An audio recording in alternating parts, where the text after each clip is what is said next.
এতিয়া আপুনি কিমান দিনৰ ভিতৰত শেষ কৰিব পাৰিব কামটো পইচাটোৰ কোনো প্ৰব্লেম নাই নহয় পইচাটোতো আপোনালোকেতো অসম মালাটো কোনো পইচাৰ প্ৰব্লেম নাই মানুহবিলাক কেনিবা ওলাই গ'লে মনটো ভাল হৈ থাকিবলৈ গোটেই অসমতে ৰাস্তা পদূলি ভাল শিৱসাগৰৰ পৰা সোণাৰীলৈ যোৱা ৰাস্তা সদায় বেয়া হৈ থাকে হা অলপ ফিজিকেলি ইয়াত থাকি লওক গম পাইছে কাৰণ আপোনালোকৰ এটা মানে সুনাম আছেতো গতিকে নামবিলাক কেলৈ বেয়া কৰিছে ৰাইজেও বেয়া পাব ডিপাৰ্টমেণ্টেও বেয়া পাব ৰাইজৰ অসুবিধা অহা মাহত মই এটা ৰিভিউ কৰিম আপোনাৰ দেই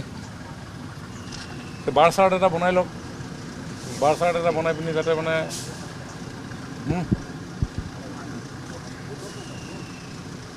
আপুনি লগাইছে কাম স্যার এইটো মানে কি হ'ল স্যার এইখিনি জায়গা আসাম মালাটো নহমাল তেতিয়া এনএচএ লও বুলি এমএসএ লওতেও দেৰি কৰিলে গোটেই বস্তুটো এখানে হ'লেও দিয়ে হ'লো এতিয়াতো চেংচন হৈ এটা চেংচন হৈ গ'ল এতিয়া হৈ যাব আপোনাৰ একদম জবৰদস্ত কিজিয়ে কাম হা ভালকে যাতে সিহঁতি পইচা পাই অলপ আপুনি নিজে কেয়াৰ লওক হা নহ'লে সিহঁতি পলাই গুচি যাব সেইটো কথা চথা পাতি লৈছে নাই হা এজনো সোমাইছিলে এজনে ৰাস্তাত ওলাই কিন্তু এখেতে ডিজাষ্টাৰটো মেনেজ কৰি দিলে বাৰু সেই সময়ত একদম একদম মানে মই যদি পোৱা পইচাকেইটা যদি মই নাপাওঁ কেনে নহয় তাৰো বিল হেৰি লৈ আছে সেইখন বিল ক্লিয়াৰ হ'লে এখেতৰ ক্লিয়াৰ সেইবোৰ সৰু সুৰা কাজিয়াতে তাৰমানে এখেতক ক'লোঁ যে আপুনি ৰওক ইফালে যাওক মই বেলেগক নহ'লে নহ'বগৈ তাৰমানে কাৰণ প্ৰজেক্টটো ৰখি গ'লে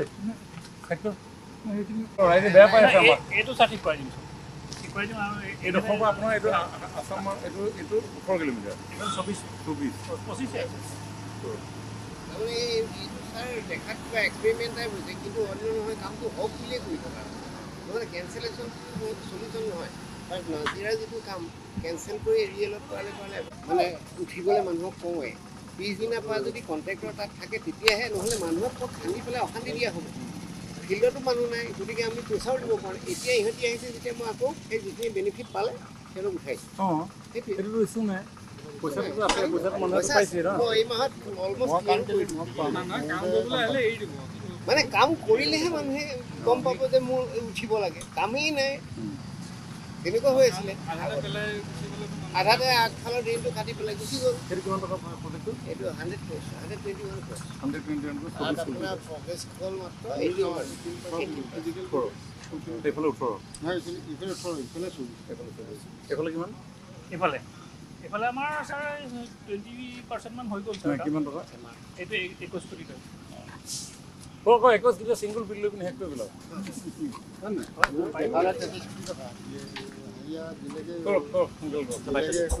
চৰাইদেউ বিশ্ব ঐতিহ্য ক্ষেত্ৰ ঘোষণা হোৱা লগে লগে এই অঞ্চলটোৰ বাট পথৰ পৰা আৰম্ভ কৰি অন্যান্য আন্তঃগাঁথনিমূলক কাম কাজসমূহ আমি খুব ক্ষিপ্ৰতাৰে আমি আগুৱাই লৈ যাবৰ কাৰণে মাননীয় মুখ্যমন্ত্ৰী ডাঙৰীয়াই বিভিন্ন ধৰণে বিভিন্ন বিভাগসমূহক নিৰ্দেশনা প্ৰেৰণ কৰিছে আৰু সেই তেনেধৰণেৰে ঐতিহ্য ক্ষেত্ৰ বুলিয়ে নহয় এই ধুদৰালিটো এই বৃহত্তৰ অঞ্চলৰ চৰাইদেউ জিলা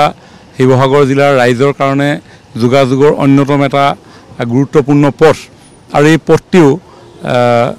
শক্তিশালীকৰণৰ ক্ষেত্ৰত ইতিমধ্যে চৰকাৰে অনুমোদন দিছে শিৱসাগৰৰ পৰা এইটো গড়মূৰ এই গড়মূৰলৈ প্ৰায় 18 কিলোমিটাৰ পথ অসম মালাৰ অধীনত 100 কোটি টকা ব্যয় সাপেক্ষে নিৰ্মাণ কৰিবৰ কাৰণে ইতিমধ্যে টেণ্ডাৰ ইত্যাদিসমূহ কৰিলে আৰু নিবিদাৰ জৰিয়তে এজন কণ্ট্ৰেক্টৰক দায়িত্ব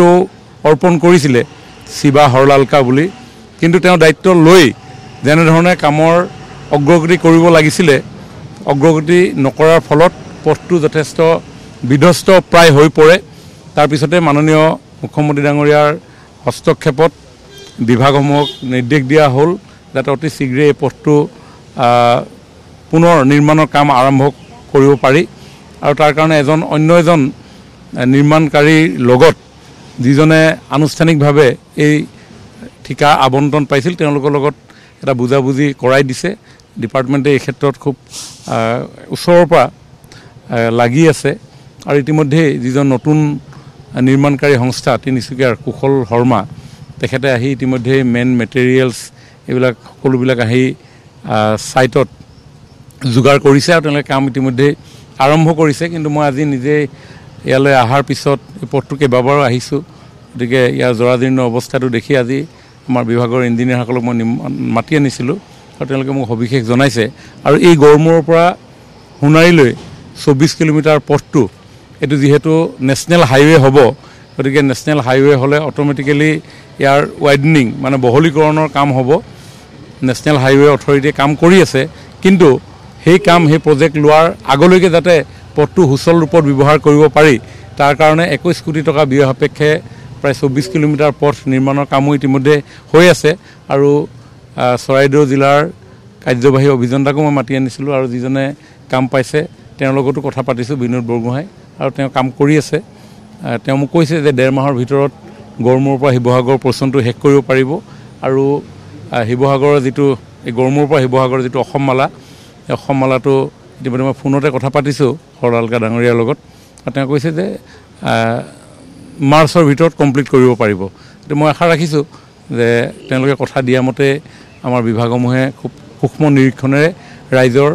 সহায়ক হ'ব পৰাকৈ পথটো সোনকালে নিৰ্মাণ কৰি উলিয়াব। ক'ৰবাত আচলতে বিসংগতি হয়, আপোনালোকক সেই কথা কয়, কিন্তু পৰৱৰ্তী সময়ত লোক নিৰ্মাণ বিভাগে হওক বা ঠিকাদাৰে হওক তেওঁলোকে কামবিলাক লেহেমীয়া কৰে, গোপন বুজাবুজি থাকে, এনে এটা কথা কি গোপন বুজাবুজিটো তেনেকুৱা কথা নহয়, কাৰণ নিবিদাৰ জৰিয়তে এই কামটো পোৱাৰ পিছত এটা সময়সীমা থাকে, সেই সময়সীমাৰ ভিতৰত কাম কমপ্লিট কৰিব লাগে। কিন্তু যিজনে নিবিদাৰ জৰিয়তে পাইছিলে তেওঁ কাম কৰা নাই, গতিকে তেওঁৰ ওপৰত নিশ্চয় চৰকাৰে বা বিভাগে যিসমূহ পেনাল্টি ইম্প'জ কৰিব লাগে সেইসমূহ কৰিবই। কিন্তু মূল কথা হ'ল যে আমি পথটো সোনকালে নিৰ্মাণ কৰিব লাগে, আৰু সেইকাৰণে বিভাগে নিজেই মধ্যস্থতা কৰি অন্য এজন নিৰ্মাণকাৰী সংস্থাক এই পূৰ্বৰ নিৰ্মাণকাৰী সংস্থাজনৰ লগত লগাই দিছে আৰু খুব ক্ল'জলি তেওঁলোকে এইটো অবজাৰ্ভ কৰি আছে।